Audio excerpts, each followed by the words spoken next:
these men who are quote unquote who are positioning themselves quote unquote to be alpha males, and I put up air quotes for that because most alpha males, if you're an alpha male, like people know it. It's determined by the way you carry yourself. Um, it's determined, it exudes you. A lot of time you don't have to boast about being an alpha male. People just know that you are an alpha male. However, we have these people nowadays who are positioning themselves as alpha males, which they aren't actually alpha males, but it's a lot of them, and they're on social media and they're being vocal about their wants and needs. Another thing I determined, or another thing I discovered while on social media, was this red pill community. And essentially, this red pill community are these alpha males, this Kevin Samuel generation. And the reason why they call them the Kevin Samuel's generation is because you have these men who are on social media, position themselves as the prize. You have these men who are on social media position themselves as this prize pick. You position themselves as the person who need to be who need to be chased. And then when you have women going against it, there's a problem. So there's a rift. And so this Kevin Samuel generation is essentially those men, these fake alpha males, who have been on social media for X amount of years, spewing these type of ideas, and then nobody was listening to them. So what do these alpha males, quote unquote, this red pill community want? They are voicing why women today aren't desirable. Number one thing on that list that I've seen very frequently was attitudes.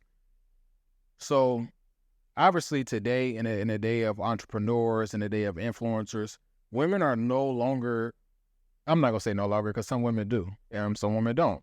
But we are seeing more women become bosses, whether they're becoming entrepreneurs, whether they're influencers, whether they're college graduates, whether they're doctors, nurses, lawyers, attorneys, whatever the case may be. Women are out here making money, more money than their parents made, more money than their grandparents made. And so there's a shift in the dynamic of how households used to be built. Sometimes women are the breadwinner. Sometimes women and the men are both making a lot of money. And so with that comes a shift in dynamics. And so when you have this shift and women are now positioning themselves to be these bosses, this red pill community essentially are threatened.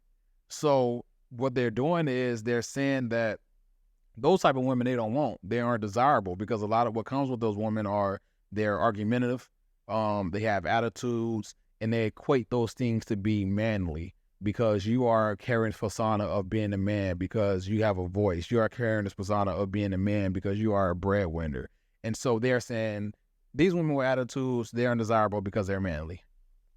Next thing on the list I always see is body figures. You have men who are 20 years past their prime, guts, dad bods with no kids, on social media saying they're only going to date women who have BBLs.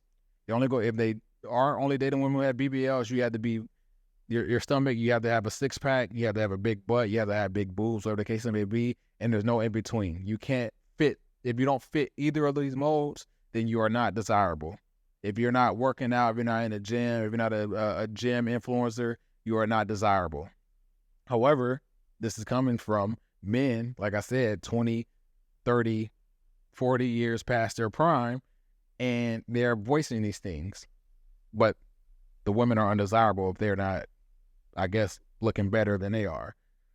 Another thing that they are voicing, whether or not you have kids, is a problem. It's a damned if you do, damned if you don't situation. If you have kids, you're not desirable because somebody already had a kid with you, and a lot of things come with that. I know, baby daddy problems come with that, but also just the fact that you're not going to get our first kid.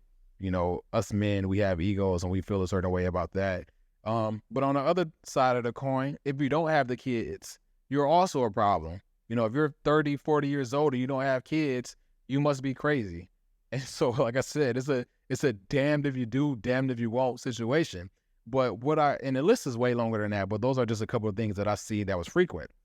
And so as I'm reading these things and seeing these opinions shared, I'm like, y'all don't want to date women. Y'all want to date men. And so, like, why don't y'all do that? And I ain't got no problem, to each his own. Don't ask, don't tell. I don't care what your sexual preference is, who you date, what you eat, don't make me shit. But What I'm saying is, if y'all are holding out for Mrs. Right, and in order for her to be Mrs. Right, she has to have all these certain things, and all the women you come across for 5 years, 10 years, 15 years are not meeting these standards, then maybe you should try something else.